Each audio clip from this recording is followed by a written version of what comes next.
Kada taon nga ay dinidiwa nga nila yung tinatawag na Fête de la Vente. Ang ibig ngang sabihin nun ay piyesta ng mga tiyan. Ibig sabihin ay lafangan. Kaya marami ka talagang makikita dito na nagbibenta ng mga iba't ibang pagkain. At dahil galing pa nga ako sa trabaho, kaya naman pumunta ako doon sa trabaho din ni husband para kuhanin yung mga bata. Pag weekends nga kasi ay nasabyanan ko nga sila nga yung nagbabantay ng mga bata. Matatagalan pa kasi kapag uuwi pa kami ng bahay, kaya sabi ko na lang kay Bianan, sa work na lang ni husband niya ihatid ang mga bata. Sobrang na busy na nga kasi kami sa kakatrabaho, kaya gusto ko rin naman bumawi kahit paminsan-minsan lang. Kung gusto mo nga din ng tinapay ay meron nga din silang binibenta. Kahit nga hindi maganda ang panahon ay marami pa rin naman talagang mga taong namamasyal. Naisipan ko nga din na magbenta din ng Pinoy food. Mabenta nga kaya yun? Siguro kapag lumpia yung ibibenta dito ay mabenta talaga dahil yung mga tinatawag nga nila na nim na pagkain ng Chinese ay nabibenta naman talaga, ang mahal pa. Ang laman kasi ng nim nila ay meron nga siyang bihon or pansit ba yan? Kaya para sa akin mas masarap talaga yung lumpia natin. Ang mahal pa nga ng isang pirasong nim nila, almost 2 euros. Kaso naalala ko nga hindi naman ako magaling magluto, kaya wag na nga lang.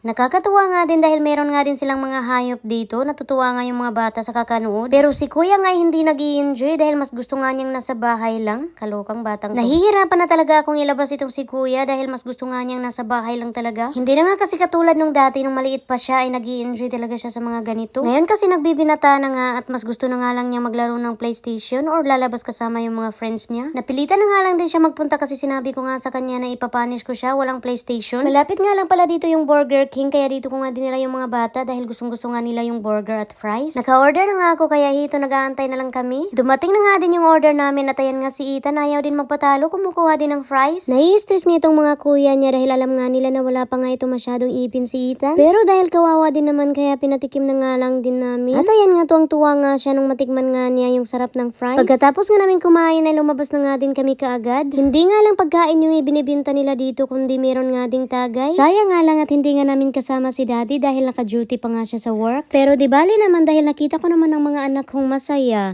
Ayun lang, maraming salamat sa panunood. Paki-follow and share. Bye!